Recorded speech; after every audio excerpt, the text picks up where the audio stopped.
বিয়ের ৫ বছর পরেও যখন আমি কোনো সন্তানের মা হতে পারলাম না, তখন আমার শ্বশুর শাশুড়ি আমার সাথে কথা বলা পুরোপুরি বন্ধই করে দেয়। এক বাসায় থাকলেও তারা আমার সাথে কখনো কথা বলতো না, তবে আমাকে উদ্দেশ্য করে নানান ধরনের আক্রমণাত্মক কথা বলতো, যেগুলো আমার ভিতরটাকে রীতিমতো ক্ষতবিক্ষত করতো। আমার মনে হতো আমার হৃদয়টাকে কেউ ছুরি দিয়ে ছিদ্র করছে। সেটা আমি বুঝতে পারছি, কিন্তু কিছু করতে পারছি না। আমার শাশুড়ি প্রায় পাড়ার মানুষকে শুনিয়ে শুনিয়ে আমাকে উদ্দেশ্য করে বলতো, এমন মেয়ে ঘরে বউ করে এনেছি যে সারা জীবনই পস্তাতে হবে। না আছে রূপ, না আছে গুণ। বিয়ের এত বছর হয়ে গেল, অথচ এখন একটা নাতি নাতনির মুখ দেখাতে পারলাম না। পোড়া কপাল আমার। নিজের ছেলেটা পছন্দে বিয়ে না করে যদি আমাদের পছন্দে বিয়ে করতো, তাহলে আজ এই দিনটা দেখতে হতো না। আমি পাশের ঘর থেকে কথাগুলো শুনে শুধু নীরবে চোখে জল ফেলতাম, কিন্তু কাউকে কিছু বলতে পারতাম না। আমার খুব ইচ্ছে হতো আমার ভিতরের কথাগুলো কোনো একজনকে আমি বলি, নিজের ভিতরটা হালকা করি, কিন্তু আমি বলার মতন কোনো মানুষকে খুঁজে পেতাম না। আমার স্বামী আবির যখন রাতে অফিস থেকে ফিরে, তখন তাকে জড়িয়ে ধরে খুব কাঁদতে ইচ্ছে করতো। তার বাবা মায়ের কথাগুলো তার কাছে বলতে ইচ্ছে করে, কিন্তু কেন জানি সাহস হয় না। হয়তো আবির আমাকেই দোষ দেবে, কারণ নিজের বাবা মায়ের বদনাম কোনো ছেলেই শুনতে চায় না, সেটা সত্য। আবিরও হয়তো চায় না। আমার শ্বশুর শাশুড়ি আমার সাথে যেমনই করুক না কেন, আমার স্বামী আমাকে অনেক ভালোবাসে। এটাই হয়তো আমার জন্য অনেক কিছু, কারণ পৃথিবীতে একজন স্ত্রীর জন্য তার স্বামীর ওপরে আর কেউ নেই। একজন স্ত্রী সবার ভালোবাসা ছাড়া বেঁচে থাকতে পারবে, ভালো থাকতে পারবে, কিন্তু স্বামীর ভালোবাসা ছাড়া কোনো স্ত্রী ভালো থাকতে পারবে না। স্ত্রীর কাছে স্বামীর ভালোবাসাই পৃথিবীর শ্রেষ্ঠ ভালোবাসা। আমার কাছে আমার স্বামীই সব। সে যতদিন আমাকে ভালোবাসবে, ততদিন আমি পৃথিবীর সব মানুষের ঘৃণা উপেক্ষা করে বেঁচে থাকব। আমার স্বামীর ভালোবাসার কাছে পৃথিবীর অন্য সব ঘৃণা তুচ্ছ। হঠাৎ করে আবির একদিন আমার হাত ধরে বলল, সাদিয়া, আমি যদি তোমার কাছে কিছু চাই, তুমি দেবে না? আমি জানি তুমি আমাকে না করতে পারবে না। অনেক দিন তো হলো আমাদের বিয়ে হয়েছে, কিন্তু একটা সন্তান তুমি আমাকে দিতে পারোনি। বাবা মায়ের কথা না শুনে তোমাকে ভালোবেসে বিয়ে করেছিলাম আমি। বাবা মা এই বিয়েতে কখনোই খুশি ছিলেন না। তারা শুধু আমার মুখের দিকে তাকিয়ে বিয়েটা মেনে নিয়েছিল। আমিও ভেবেছিলাম বিয়ের পর একটা ফুটফুটে নাতিনের মুখ দেখাতে পারলে তারা সব কিছু ভুলে যাবে, কিন্তু তুমি সেটা দিতেও ব্যর্থ হয়েছো। 5 বছরেও যেহেতু তুমি এটা পারোনি, ভবিষ্যতেও পারবে না। আমাদের এত টাকা পয়সা, জমি জমা, এসব ভবিষ্যতে কার জন্য বলো? আমাদের তো প্রজন্ম রক্ষা করতে হবে নাকি? কিন্তু তুমি তো আমাকে একটা সন্তান দিতে পারলে না। তাই আমি সিদ্ধান্ত নিয়েছি আর একটা বিয়ে করব। আমার বংশ রক্ষা করতে হবে। আশা করি তুমি আমাকে বাধা দেবে না। আমি চাই তুমি খুশি মনে আমার দ্বিতীয় বিয়েটা মেনে নেবে। আবির যখন কথাগুলো আমার হাত ধরে বলল, তখন আমার নিজেকে পৃথিবীর সবচেয়ে অসহায় মানুষ মনে হচ্ছিল। যে মানুষটাকে তার স্বামী এখন আর ভালোবাসে না, ভাবতেও অবাক লাগছে এই মানুষটাই একদিন আমাকে নিয়ে পাড়ি দেওয়ার স্বপ্ন দেখত, আমার সব আবদার পূরণ করত। বিয়ের আগে আমাদের 3 বছরের সম্পর্ক ছিল। এই 3 বছরে আমি আবিরের কাছে যখন যা চেয়েছি তাই পেয়েছি। একসময় মনে হতো আমি যদি তার কাছে আকাশের চাঁদটাও চাই, তাহলে সেটা সে আমাকে এনে দেবে। আমার মনে হতো আমি খুব বেশি ভাগ্যবান যে এমন একজন মানুষের সাথে আমি আমার বাকি জীবনটা কাটাতে পারবো। বিয়ের পরেও তো আবির আমার সব কথা রাখতো। বাবা মায়ের অবাধ্য হয়ে আমাকে বিয়ে করেছিল, তাহলে আমি আজ মা হতে পারিনি বলে আবির এমন করছে? আমি সাহস করে আবিরকে বললাম, আমি যতদূর জানি সন্তান জন্ম দেওয়ার ক্ষেত্রে মেয়েদের কোনো হাত নেই। বাচ্চা ছেলে হবে নাকি মেয়ে হবে, এটা যেমন একজন পুরুষ ঠিক করে, তেমনি সন্তান না হওয়ার জন্য স্বামীই দায়ী। এর জন্য কোনো স্ত্রী দায়ী না। আমি আমার স্বামীকে অন্য কোনো মেয়ের সাথে কখনো কল্পনা করতে পারবো না। তাই আবিরকে আমি দ্বিতীয় বিয়ে করতে দিতে চাইনি। সেই জন্য তাকে কথাগুলো আমি বলি, কিন্তু আবির এই কথার পরিপ্রেক্ষিতে আমার সাথে এতটা খারাপ ব্যবহার করবে আমি তা ধারণা করিনি। আবির আমার কথাগুলো শুনে বলল, তার মানে আমার সন্তান জন্ম দেওয়ার ক্ষমতা নেই? আমি পুরুষ না? তাহলে তোকে যে আমি এতদিন ধরে শারীরিক সুখ দিয়ে এসেছি, এটা কি করে দিয়েছি? তোকে আমার বিয়ে করাটাই উচিত হয়নি। ভেবেছিলাম তুই আমার কথা ভাববি, আমার বাবা মায়ের কথা ভাববি, আমাদের ভবিষ্যৎ প্রজন্মের কথা ভেবে আমার বিয়েতে তুই মত দিবি। কিন্তু তুই উল্টে আমাকেই দোষ দিচ্ছিস। আমার কারণে নাকি তুই মা হতে পারছিস না? তাহলে যা, অন্য কারোর কাছে গিয়ে সন্তান জন্ম দে। আমার কাছে থাকছিস কেন? তুই আমাকে মুক্তি দে। আমার তোকে এখন আর সহ্য হয় না। তোর জন্য আমার বাবা মায়ের কাছে আমি অকৃতজ্ঞ সন্তান হয়েছি। তুই আমার জীবনটাকে নরক বানিয়ে দিয়েছিস। আমি কথাগুলো ওভাবে বলিনি। আমি শুধু তোমাকে বোঝাতে চেয়েছিলাম এখানে আমাদের কোনো দোষ নেই। আর একজন স্ত্রী কখনো তার স্বামীকে দ্বিতীয় বিয়ে করানোর মতন দুঃসাহস করতে পারবে না। আমিও পারবো না। তুই যেভাবেই বলিস না কেন, আমি আর একটা বিয়ে করব। তোর যদি আমার কাছে থাকতে মন চাই থাকবি, মন না চাইলে চলে যাবি। আমার কাছ থেকে সরে যা তুই। কথাগুলো বলি আবির আমার হাতটা ছেড়ে দিয়ে আমাকে ধাক্কা দিয়ে ফেলে চলে গেল। অথচ সে একদিন আমাকে কথা দিয়েছিল আমার হাতটা সারা জীবন শক্ত করে ধরে রাখবে। যত ঝড় ঝাপটাই আসুক না কেন সে আমার হাত ছাড়বে না। কিন্তু হাত ছেড়ে দিল। আমি যে পড়ে গিয়ে ব্যথা পেয়েছি সেদিকে আবিরের কোনো খেয়ালই নেই। আবির বিছানার একপাশে জড়সড় হয়ে ঘুমাচ্ছে। আমি তার পাশে বসে কাঁদছি। আমি আজ খুব করে বুঝতে পারছি আমার স্বামী নামক ভালোবাসার মানুষটা আমার বৃত্তের বাইরে চলে গেছে। আমি চাইলেও তাকে আমার বৃত্তের মায়ায় আটকে রাখতে পারবো না। সে এখন নতুন বৃত্তের সন্ধানে। তবে আমি তাকে ছেড়ে দেব, কারণ আমি তাকে কখনো অন্য মেয়ের সাথে দেখতে পারবো না।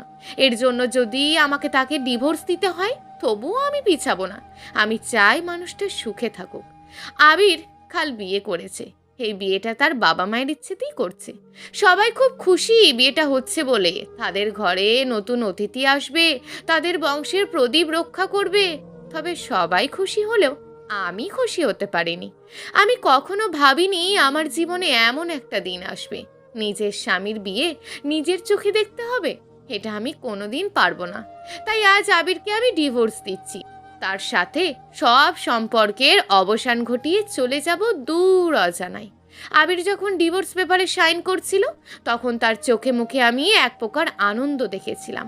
আমি বুঝতে পেরেছিলাম সে আমাকে ডিভোর্স দিতে পেরে অনেক হ্যাপি। সে তার নতুন বউকে নিয়ে খুব ভালোভাবেই হয়তো বেঁচে থাকবে। আমি যখন ডিভোর্স পেপারটার ওপর সাইন করলাম তখন নিজের অজান্তেই চোখের এক কোণ থেকে এক ফোঁটা পানি গড়িয়ে পড়লো পেপারটার ওপর। ডিভোর্স পেপারটা আমার চোখের জলে ভিজে গেল। আবির কি শেষবারের মতন আমার চোখের পানিটা দেখেছিল? আবিরের সাথে আমার 5 বছরের সংসারটা ভেঙে চুরমার হয়ে যায় শুধুমাত্র একটা বাচ্চার জন্য। অথচ সে চাইলেই আমাদের সংসারটা টিকিয়ে রাখতে পারতো, বাচ্চা দত্তক নিতে পারতো, কিংবা অন্য কোনো উপায়ে নিতে পারতো যদি সে চাইতো। কিন্তু সে তার নিজের রক্তের কাউকে চায়। তাই হয়তো আমাদের ডিভোর্সের সময় তার চোখের কোনো জল আসেনি। খুশি মনেই সে ডিভোর্স পেপারটাতে সাইন করেছে। আমার ভালোবাসাটা যে কোনোদিন এত সস্তা হয়ে যাবে কখনো ভাবিনি আমি। কোনো এক সময়ে দামি ভালোবাসাটাই আমার কাছে আজ খুব সস্তা মনে হচ্ছে। বাবা মাকে যখন বলেছিলাম আমি একটা ছেলেকে পছন্দ করি, তার সাথেই আমি আমার সংসার জীবন শুরু করতে চাই, তখন বাবা মা আমাকে জোর করেনি। শুধুমাত্র বলেছিল আর যাই করিস না কেন নিজের জীবনের সবচেয়ে বড় সিদ্ধান্তটা একটু ভেবে চিনতে নিবি। হুট করি কোনো সিদ্ধান্ত নিবি না। মনে রাখবি যেসব ছেলেরা বিয়ের আগে খুব ভালোবাসা দেখায়, প্রেম দেখায়, সেসব ছেলেরা বিয়ের পরে ততটা প্রেম দেখাবে না। ভালো প্রেমিক হওয়া যতটা সহজ, একজন ভালো স্বামী হওয়া ঠিক ততটাই কঠিন। আজকাল ভালো প্রেমিকের অভাব নেই। রাস্তার মোড়ে, দোকানপাটে, যেখানে সেখানে খুঁজলে সস্তা মানের ভালো প্রেমিক পাওয়া যাবে। কিন্তু যেসব সস্তা প্রেমিকেরা ভালো স্বামী হতে পারে না, আমি যেদিন ভাবার কথাগুলো গুরুত্ব দিইনি, কিন্তু আজ ঠিকই বুঝতে পারছি ভালো স্বামী সব মেয়ের কপালে জোটে না। যদি বাবা মায়ের মতে বিয়ে করার পরেও স্বামীর সংসারে কোনো মেয়ে সুখী না হতে পারে তাহলে সে বড় মুখ করেই বাবার বাড়িতে থাকতে পারবে। কিন্তু যে মেয়ে নিজের ইচ্ছেতে নিজের প্রেমিককে বিয়ে করে সুখী হতে পারেনি, সংসার টিকিয়ে রাখতে পারেনি, সেই মেয়ে কিভাবে তার বাবা মায়ের কাছে বড় মুখ করে দাঁড়াবে? কিন্তু আমার এছাড়া কোনো উপায় নেই। আমার যাওয়ার কোনো জায়গা নেই। আমি জানি আমার পৃথিবীতে আর কোথাও থাকার জায়গা না হলেও একটা জায়গা ঠিকই হবে, সেটা হচ্ছে আমার নিজের বাবার বাড়ি।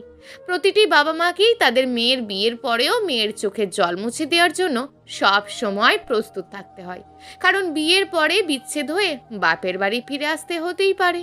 হয়তো এই ভেবে বাবা মা তাদের মেয়ের চোখের জল মুছে দেওয়ার জন্য সব সময় প্রস্তুত থাকে। আমি যখন সুটকেস সাথে দরজার সামনে দাঁড়িয়ে কলিং বেল চাপলাম, তখন আমার মা দরজা খুলে আমাকে প্রথম যে কথাটা জিজ্ঞেস করলো সেটা হলো, তুই একা কেন, তোর হাজবেন্ড কোথায়?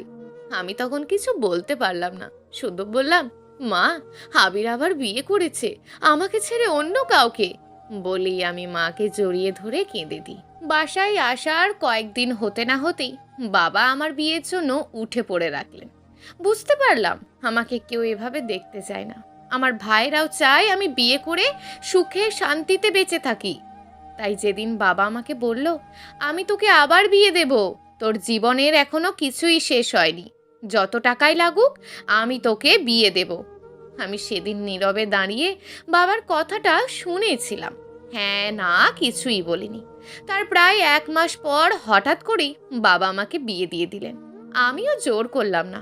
5 বছরের একটা ডিভোর্সি মেয়ের পছন্দ অপছন্দ থাকাটা মানায় না, তাই আমিও কিছু বলিনি বাবাকে আমার পছন্দ নিয়ে। যে ছেলেটার সাথে আমার বিয়ে হয়েছে সেই ছেলেটা আমার থেকে 1 বছরেরই ছোট হবে। আমি কখনোই ভাবিনি এমন একজন মানুষকে আমি বিয়ে করব। অশিক্ষিত, খ্যাত, গাঁয়া একটা ছেলে বলাই চলে। সারা জীবন স্বপ্ন বুনেছি সুন্দর সুদর্শন পুরুষ নিয়ে, কিন্তু আজ এমন একজন মানুষের সাথে আমার বিয়ে হলো যাকে আমি কখনোই মন থেকে মেনে নিতে পারিনি। শুধুমাত্র বাবার মুখের দিকে তাকিয়ে রাজি হয়েছি, কারণ আমি 5 বছর মানুষের সাথে একটা সংসার করেছি। বাবা অনেক খুঁজে এই ছেলেটাকে আমার জন্য ঠিক করেছে। বাবার ধারণা এই ছেলেটার কাছেই আমি সুখী হব। ছেলেটার কেউ নেই, বাবা মা অনেক আগেই মারা গিয়েছে, সেজন্য লেখাপড়া খুব বেশি দূর করতে পারেননি। আমি বাসর ঘরে বউ সেজে বসে আছি। এ নিয়ে দ্বিতীয়বারের মতন আমি বউ সেজেছি, তাই খুব একটা অস্বস্তি হচ্ছে না আমার। এটা আমার দ্বিতীয় বাসর রাত।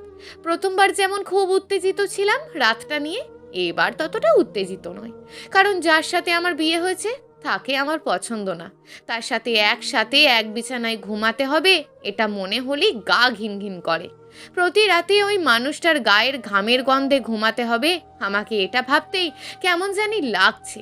তবে কিছু করার নেই আমার। বিলাসিতার জীবনে তো ছিলাম, কিন্তু সেখানেও তো সবশেষে সুখ পাইনি।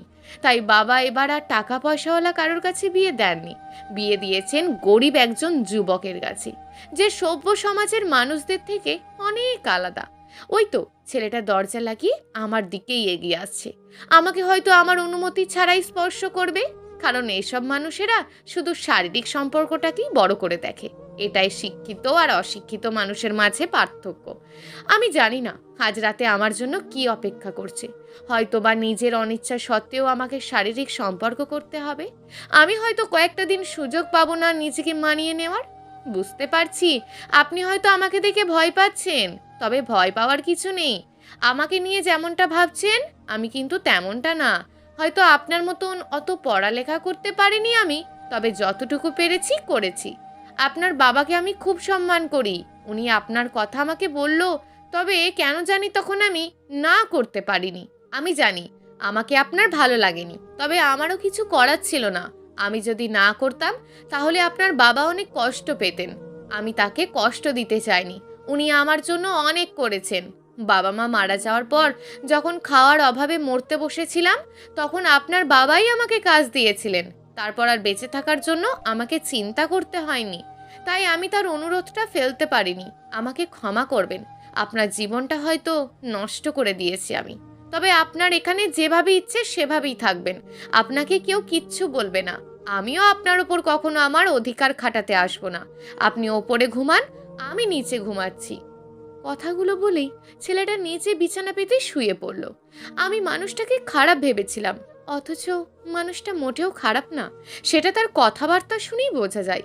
সে ততটা শিক্ষিত না হলেও, স্মার্ট না হলেও তার এমন ব্যবহারটা আমাকে মুগ্ধ করেছে। তার মধ্যে একটা ভালো মানুষ বাস করে।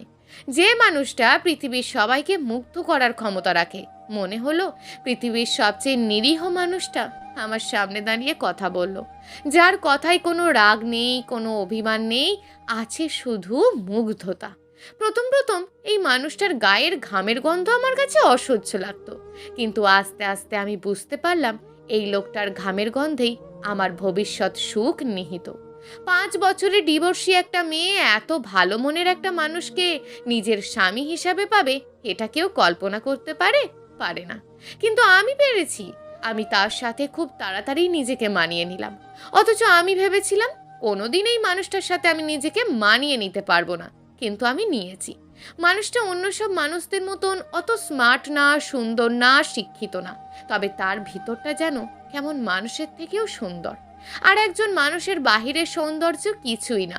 জীবনে সুখী হওয়ার জন্য ভিতরের সৌন্দর্য থাকা দরকার। বাহিরের সৌন্দর্য দিয়ে কখনো পরিপূর্ণ সুখী হওয়া যায় না। আর এই মানুষটার ভিতরটা বিশুদ্ধ, তাই আমি মানুষটাকে উপেক্ষা করতে পারি না। আমার থেকে 1 বছরের ছোট এই ছেলেটাকে খুব ভালোবাসতে ইচ্ছে করে আমার, কিন্তু পারি না। ওই যে বাসর রাতে আমি তার সাথে খুব খারাপ ব্যবহার করেছি, তার সাথে একটাও কথা বলিনি আমি, অথচ সে হয়তো সেই রাতটাতে আমার থেকে ভালো লাগার কিছু কথা শুনতে চেয়েছিল, কিন্তু আমি বলিনি। সেই লজ্জায় আমি তাকে নিজের ভিতরের অনুভূতির কথা বলতে পারি না। সেও কখনো জানার চেষ্টা করে না এই কয়েকটা দিনের ব্যবধানে আমি তার প্রতি কতটা মুগ্ধ হয়েছি।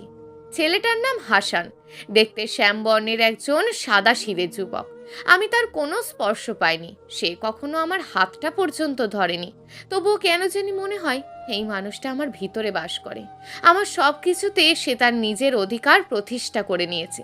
আমি চাইলেও তাকে নিজের কাছ থেকে সরাতে পারি না। আপনি তো অনেক দূর পর্যন্ত লেখাপড়া করেছেন। আমাদের একটা স্কুল আছে, সেখানে গরিব মানুষের পোলাপান পড়াশোনা করে, তবে তারা আমার মতন খ্যাত না। আপনি যদি স্কুলটাতে পড়াতেন তাহলে অনেকগুলো বাচ্চার উপকার হতো। আমি আপনাকে জোর করছি না।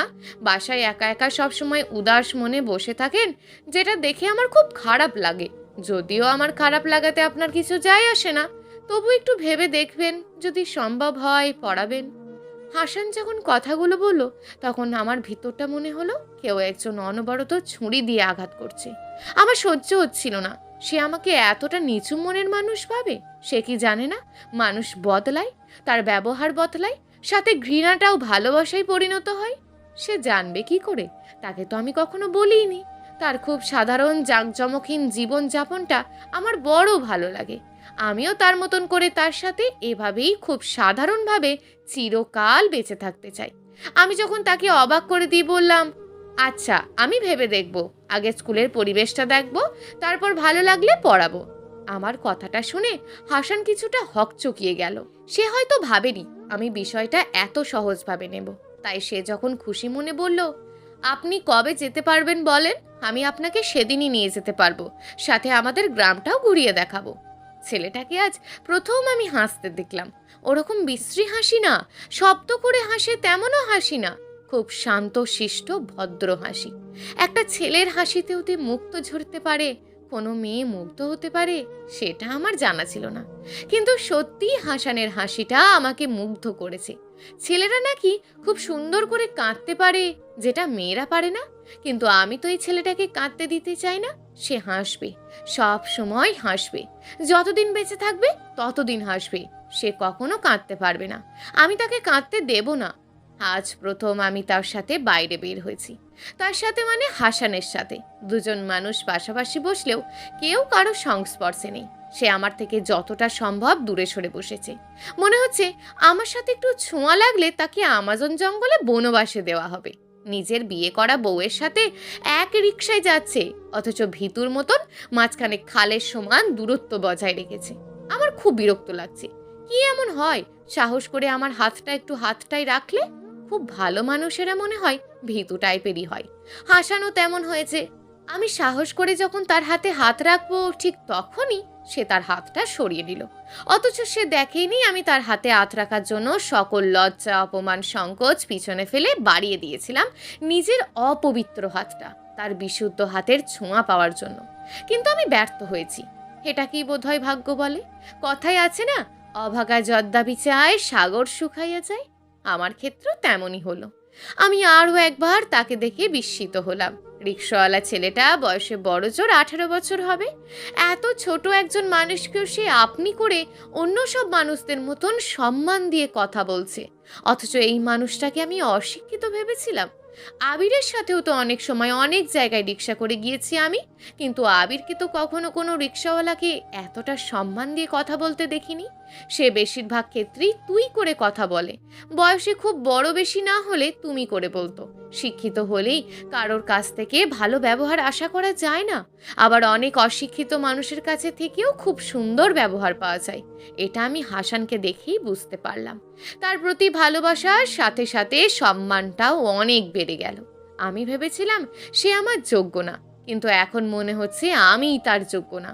স্কুলটাতে যতটা নোংরা ভেবেছিলাম ততটা নোংরা না, পরিবেশটা ভালো না হলেও একেবারে খারাপ না।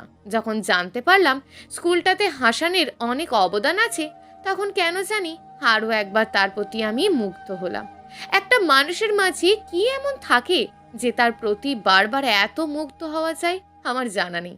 তবে আমি নিশ্চিত আমি যতবার শ্যামবর্ণের ছোটোখাটো এই ছেলেটার প্রতি মুগ্ধ হয়েছি, পৃথিবীর আর কেউ কারোর প্রতি এতবার কখনো মুগ্ধ হয়নি, ভবিষ্যতেও হবে না। এই গ্রামে বাচ্চাদের পড়ার জন্য কোনো স্কুল ছিল না। প্রায় 3 কিলো পথ পায়ে হেঁটে স্কুল যেতে হতো। কেউ যখন স্কুলের জন্য জমি দিচ্ছিল না, তখন হাসান জমি দিয়েছে। অথচ তার জমি জমা বলতে বাড়ির জায়গাটুকু আর স্কুলের জায়গাটুকু ছিল। একটা মানুষের মন কত বড় হলে এমন একটা কাজ করে আমার জানা নেই। তবে আজ আমার বোঝার বাকি নেই, বাবা আমাকে ঠিক মানুষের কাছেই বিয়ে দিয়েছেন। যে মানুষটার মন এত বড়, তার ভালোবাসার সীমানাটা কত বড় হবে, এটা ভাবতেই ভিতরে এক অজানা ভালো লাগা বয়ে যায়। ওই তো হাসান বসে বসে কি যেন করছে। সেও কি আমার মতন ভাবে নাকি ভাবে না, খুব জানতে ইচ্ছে করে আমার।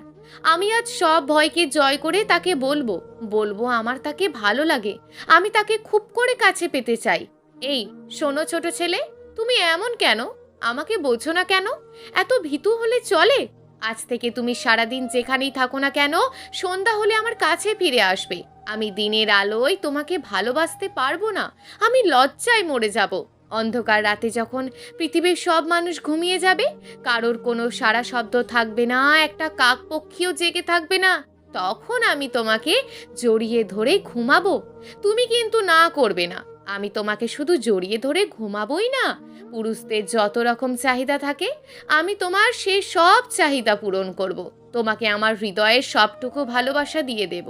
বিনিময়ে তোমার ভিতরের বিশুদ্ধ ভালোবাসাটা আমার চাই। তুমি আমাকে দেবে না? বলো। আমি আমার মনের কথাগুলো নিজের মনের মধ্যেই গোপন রাখি। কেন জানি মুখ ফুটে হাসানকে বলতে পারি না। আমার খুব রাগ হয় তার উপর। সে কি আমার ভিতরটাকে উপলব্ধি করতে পারবে না কখনো? বুঝতে পারবে না তাকে একজন মানুষ খুব করে ভালোবাসতে চায়? সে কেন বারবার তার প্রতি আমাকে এত মুগ্ধ করছে? আমি তো তার প্রতি আর মুগ্ধ হতে চাই না। আমি শুধু এখন আমার প্রতি তাকে মুগ্ধ করতে চাই। কিন্তু কি এমন আছে আমার যা দেখে কোনো মানুষ মুগ্ধ হবে?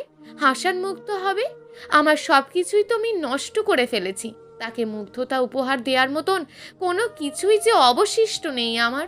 তবুও তাকে আমি এমন কিছু দিতে চাই যেটা দেখে সে মুগ্ধ হবে, সে হাসবে, হাসতে হাসতে একসময় কাঁদবে। তবে সে কান্নাটা হবে সুখের কান্না। আমি তার চোখের জল মুছিয়ে দিয়ে বলবো, তুমি কাঁদছো কেন? তুমি কাঁদলে একজন মানুষের ভিতরটা জ্বলে পুড়ে ছারখার হয়ে যায়, সেটা কি তুমি জানো?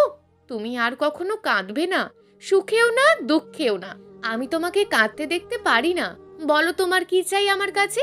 সব সুখের কারণ হব আমি, সব ভালো লাগার কারণ হব আমি, কখনো তোমার কষ্টের কারণ হব না। শুধু একবার বলো তোমার কি চাই।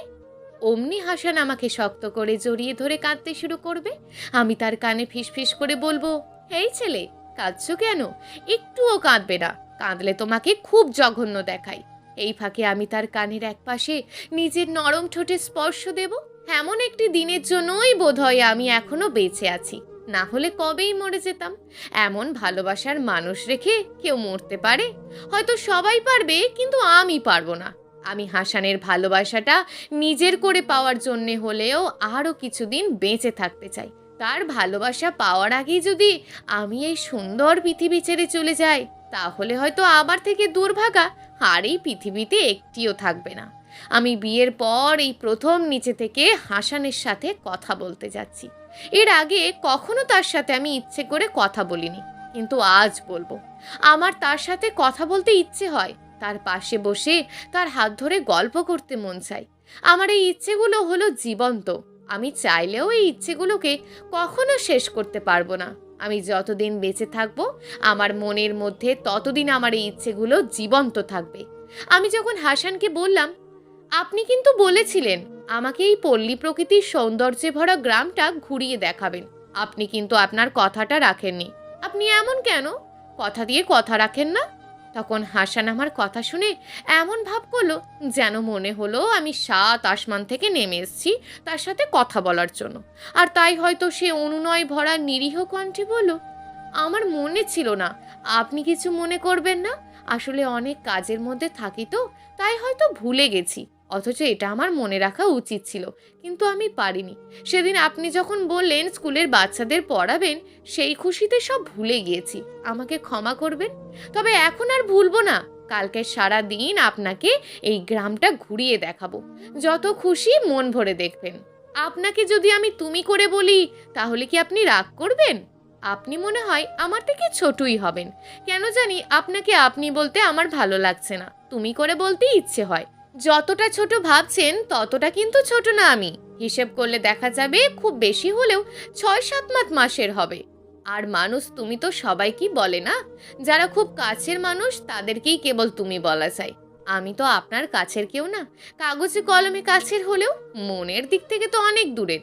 তবুও যদি আপনি তুমি করে বলেন, আমি কিছু মনে করব না। হাসান যখন কথাগুলো বলল, তখন আমার ভিতরটা ভিজে গেল। সে কি আমাকে কোনোদিন বুঝবে না? আমি তাকে কেন তুমি করে বলতে চাই? আমি যে এখন আর পারি না। আমার যে কাউকে ভালোবাসতে ইচ্ছে করে আরও একবার কারোর বুকে চাষাবাদ করি ভালোবাসার। আমি নিজের চোখের জলটাকে আড়াল করে হাসানকে বললাম, আমার আপনি বলতে ভাল লাগে না। আমি এত হিসাব কিতাব বুঝি না, আর কখনো বুঝতেও চাই না। আমি আপনাকে তুমি করে বলবো। কাছের কিংবা দূরের নাকি সেটা আমি জানতেও চাই না। শুধু জানি যে মানুষটা আমার থেকে ছোট, আমি তাকে আপনি করে বলবো না, তুমি করেই বলবো। এমন না তো যে তুই করে বলছি। হাসান একটু হেসে বলল, আচ্ছা বলেন, সমস্যা নেই। তবে আমি কিন্তু আপনাকে আপনি করেই বলবো। আবার সেই পাগল করা হাসি। পরক্ষণই মনে হলো, ছি, আমি এটা কি করে করলাম? আমার লজ্জায় মরে যেতে ইচ্ছে করছে। আমি কেন তাকে তুমি বলবো? সে তো প্রথমে না বলেছিল, তারপরেও আমি নির্লজ্জের মতন আবার তাকে অনুরোধ করি। আমি কেন এমন করলাম? নিজের আত্মসম্মানটা আমি নিজের কাছেই ছোট করলাম। আবার মনে হলো, এই পৃথিবীতে শুধুমাত্র প্রিয়জনের একটু ভালোবাসা পাওয়ার জন্য মানুষ কত কি করে, কত জঘন্য কাজ করে। আমি তো তেমন কিছুই করিনি, শুধু তাকে তুমি করে বলতে চেয়েছি। নিজের ভালোবাসার মানুষের কাছে তো একটু নির্লজ্জ হওয়াই চাই। অদ্ভুত সব চিন্তায় বিভোর হয়ে কখন যে ঘুমিয়ে গেলাম বুঝতেই পারলাম না। ঘুম ভাঙলো সকাল 9টার সময়।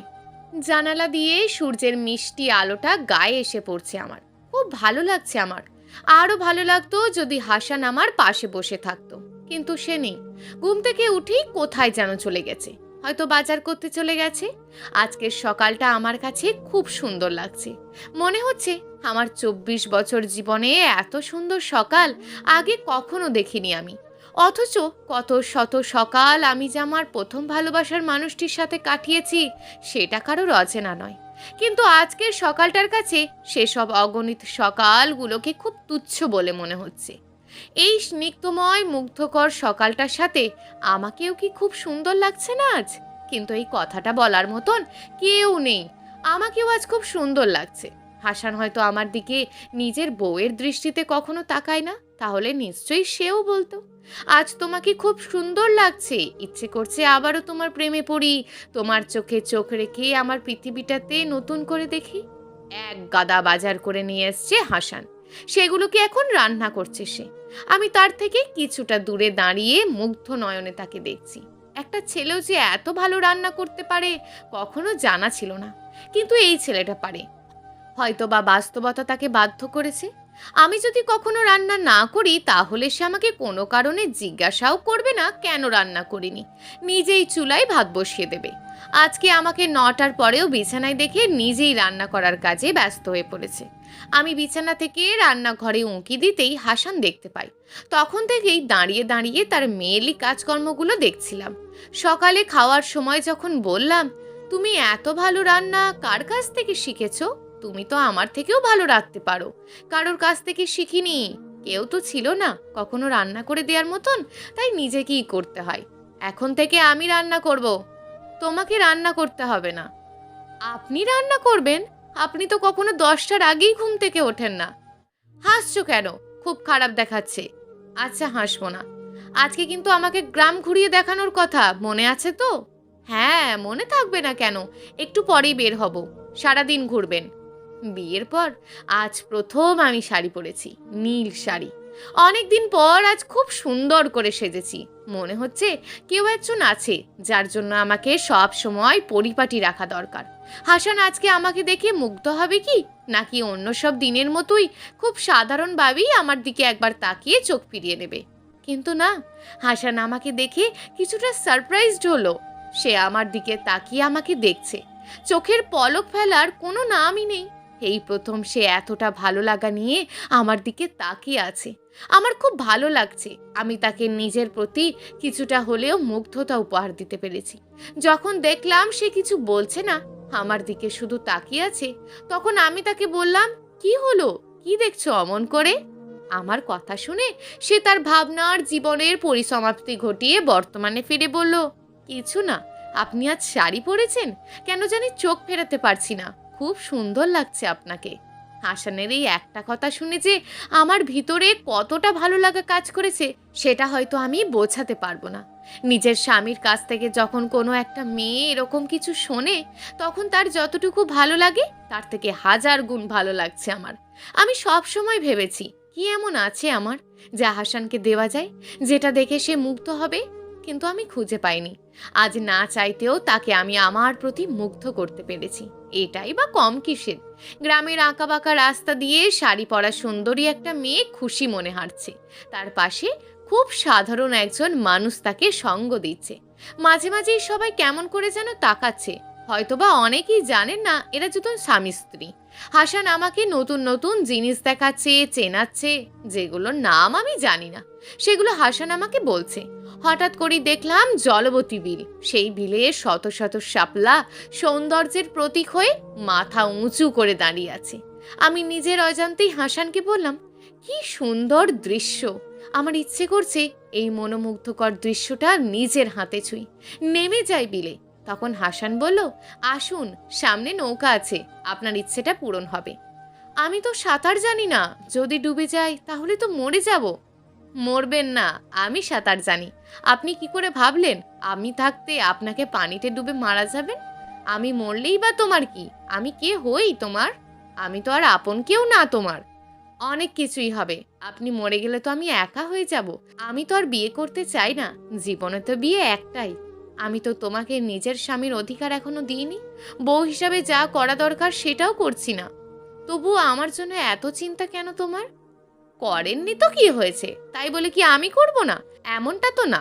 আমি আপনাকে যেদিন বিয়ে করেছি সেদিন থেকে নিজের হৃদয়েই জায়গা দিয়েছি। আপনি আমাকে যেমনই ভাবেন না কেন, আমি কখনো আপনাকে বিপদের মুখে ফেলে যেতে পারবো না। হাসান নৌকার বিপরীতে বসে নৌকা চালাচ্ছে। আমি পানিতে ফুটে থাকা শাপলাগুলো মুগ্ধতা নিয়ে ছুঁয়ে দিচ্ছি। এমন করেই যদি হাসান সব সময় আমার পাশে থাকে, তাহলে আমার আর কিচ্ছু চাওয়ার নেই। এই প্রথম আপার মনে হচ্ছে আমার পাশে কেউ একজন আছে যে আমাকে এত সহজে মরতে দেবে না। হঠাৎ করেই আমার মাথায় একটা দুষ্টু বুদ্ধি আসলো। আমার মনে হলো এটাই সুযোগ তার স্পর্শ পাওয়ার, এটাই সুযোগ তাকে কাছে পাওয়ার। আমি কিছুক্ষণ পর ইচ্ছে করেই নৌকা থেকে পানিতে পড়ে গেলাম। যদিও আমার ভয় করছিল, আমি তো সাঁতার জানি না। তারপরেও আবার এত বড় বিল, পানির গভীরতাও অনেক। কিন্তু আমার বিশ্বাস ছিল আমি পানিতে পড়ে যাওয়ার সাথে সাথেই হাসান আমাকে বাঁচাবে। সে আমাকে এত সহজে মরতে দিতে পারে না। সে বলেছে সে তার কথা রাখবে। কত সময় আমি পানিতে ডুবেছিলাম জানি না, তবে আমি যখন চোখ খুললাম তখন দেখলাম কেউ একজন আমার মুখে মুখ লাগিয়ে আমাকে বাঁচানোর চেষ্টা করছে। বুঝতে পারলাম হাসান। সে যখন বুঝতে পারলো আমার জ্ঞান ফিরেছে, তখন সে আমার থেকে কিছুটা দূরে সরে গেল। আমাকে ক্ষমা করবেন, আমি এটা করতে চাইনি। আপনি পানিতে পড়ে গিয়েছিলেন, অনেকক্ষণ ডুবেছিলেন, যার কারণে আপনার পেটে অনেক পানি জমা হয়েছিল। জ্ঞানও ছিল না, ভয় পেয়ে গিয়েছিলাম, তাই এমনটা করেছি। কোনো খারাপ উদ্দেশ্য নিয়ে আমি এটা করিনি, বিশ্বাস করুন। হাসান যখন কথাগুলো বলল, তখন আমার তাকে বলতে ইচ্ছে করলো, ভালো করেছো, খুব ভালো করেছো। নিজের বউকে চুমু খাবে না তো কাকে খাবে? আমি তোমার বিয়ে করাবো, আমার উপর তোমার পুরো অধিকার আছে। যা করার ইচ্ছে হয় তাই করবে, এটা নিয়ে কেন তুমি কৈফিয়ত দিবে? তো কিন্তু আমি বলতে পারলাম না। কোনো কথা না বলে আমি হাঁটা ধরলাম। হাসান আমার পিছন পিছন আসছে। আমার ভাবতে বড় অবাক লাগছে, হাসানও আমাকে চাই। তার মনের ভিতর সে আমাকে খুব যত্ন করে রেখেছে, সেটা আমি বুঝতে পেরেছি দেরিতে হলেও।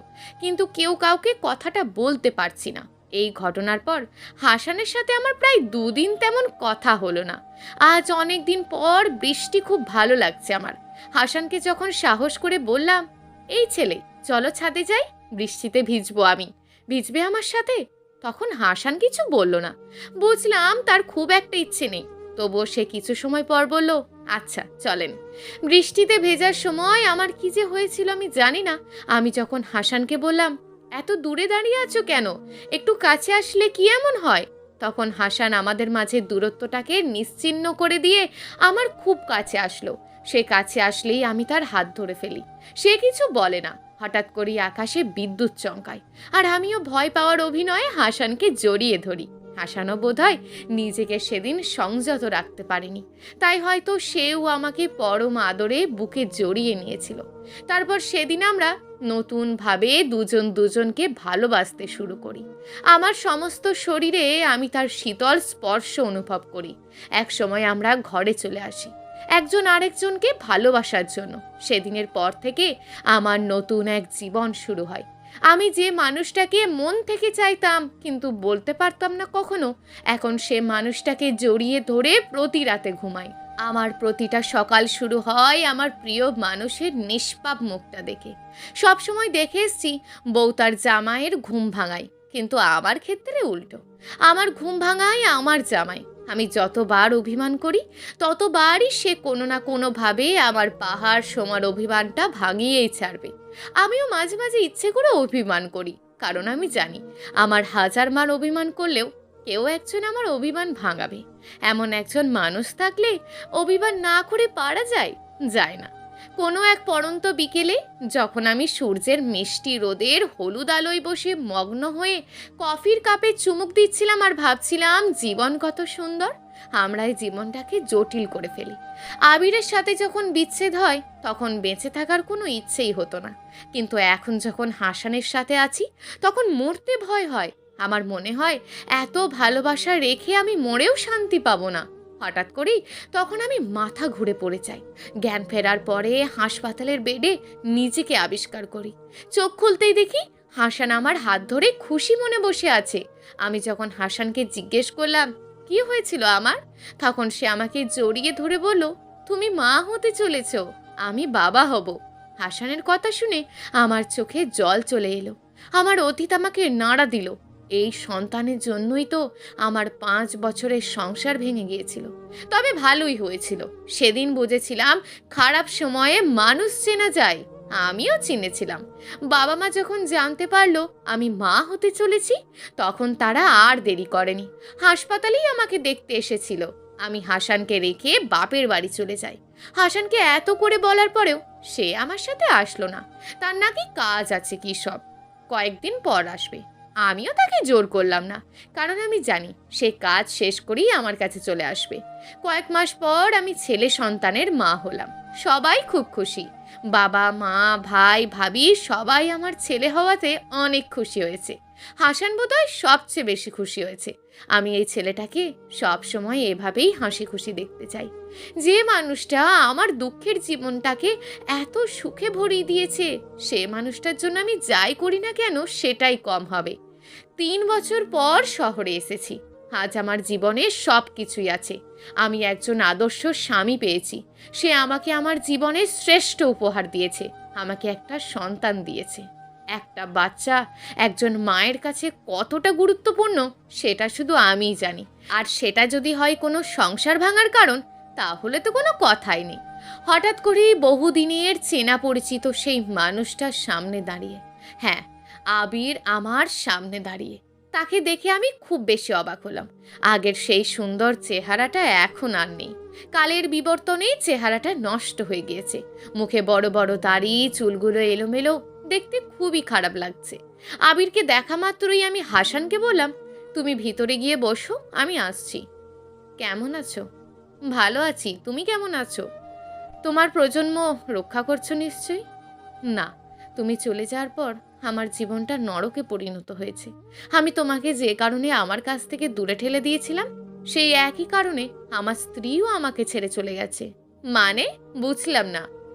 আমি তাকে সন্তান দিতে পারিনি বলে সে অন্য কারোর সাথে চলে গেছে। তুমি তো বলেছিলে আমার সমস্যা আছে, তোমার কোনো সমস্যা নেই, তুমি সন্তান জন্ম দেওয়ার ক্ষমতা রাখো। আমি ভুল করেছিলাম, সমস্যাটা আমারই, আমি বুঝতে পারিনি। তার জন্য আমি দীর্ঘ 2 বছর ধরে সাজা পাচ্ছি, হয়তো ভবিষ্যতেও পাবো। ওটা কে, তোমার স্বামী? হ্যাঁ, আমার স্বামী আর সন্তান। তার মানে তুমি তোমার দ্বিতীয় বউকে নিয়ে অনেক সুখেই ছিলে? হতে চেয়েছিলাম, কিন্তু সুখ পাইনি। জীবনের প্রথম জিনিসগুলোই বেস্ট হয়, আমি বেস্টকে পেয়েও ধরে রাখতে পারিনি। এটা আমি বিশ্বাস করি না। কেন? কারণ আমি আমার জীবনে তো প্রথমবার বেস্ট কাউকে পাইনি, দ্বিতীয়বার বেস্ট কাউকে পেয়েছি। সেটাও ঠিক, তোমার ছেলেটা অনেক সুন্দর। জানি। আমার জন্য তোমার খারাপ লাগছে? খারাপ লাগাটাই স্বাভাবিক। আমাকে দেখে সবারই খারাপ লাগে। তেমন কিছু না, তোমাকে দেখে খারাপ লাগবে কেন? আমি তোমাকে অনেক আগেই ভুলে গিয়েছি। আমার স্বামী আমাকে এত বেশি ভালোবাসা দিয়েছে যে তোমাকে মনে রাখার কোনো চান্সই নেই। তুমিও বুঝি তোমার স্বামীকে অনেক ভালোবাসো? বাসবো না কেন, নিজের থেকেও বেশি ভালোবাসি।